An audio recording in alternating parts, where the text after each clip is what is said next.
সম্মানিত জনগণ, সকলের কাছে প্রশ্ন, কেন এমন হলো?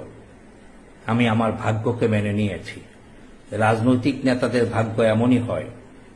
আমার বাবা মরহুম ওসমান সরওয়ার আলম চৌধুরী 1971 সালে মুক্তিযুদ্ধ যখন শুরু হয়, তখনও আমাদের কক্সবাজারে মুক্তিযোদ্ধারা প্রতিরোধ সম্মুখে তখনও তারা পড়েনি।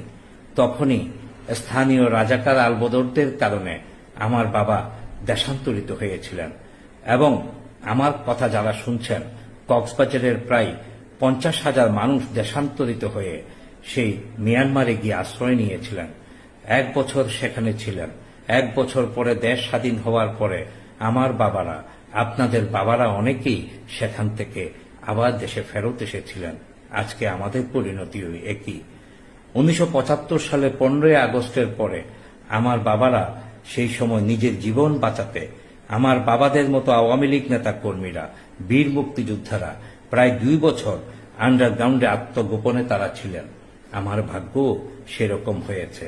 আমি কখনো কাউকে ক্ষতি করি নাই, অন্যায়ভাবে অর্থ উপার্জন করি নাই। প্রায় 10,000 ছেলে মেয়েকে চাকরি দিয়েছি। কেউ কখনো বলতে পারবে না তাদের থেকে 1 টাকা চেয়েছি অথবা 1 টাকা নিয়েছি। আমার সুযোগ ছিল কক্সবাজারে সেই সময়ে কিছু মানুষের দখল বাণিজ্যের সময়ে আমি বাধা হয়ে দাঁড়িয়েছিলাম। আমি যদি নীরবও থাকতাম, আমারও অনেক সম্পদ অর্জিত হতো। অথচ আমার 3 বার সংসদ সদস্য থাকাকালীন আমার কোথাও কিন্তু সম্পদ বর্ধিত হয়নি। আমার কোনো কালো টাকা নেই, আমার কোনো ব্যাংক ঋণ নেই এবং আমি আমার যা নিজস্ব সংক্ষিপ্ত আয় যেটুকু ছিল সেটুকু দিয়ে আমি আমার পরিবারকে দিয়েছি এবং আমার জনগণকে আমি সেবা দেওয়ার সুযোগ পেয়েছি। আমি আপনাদের সাথে ছিলাম।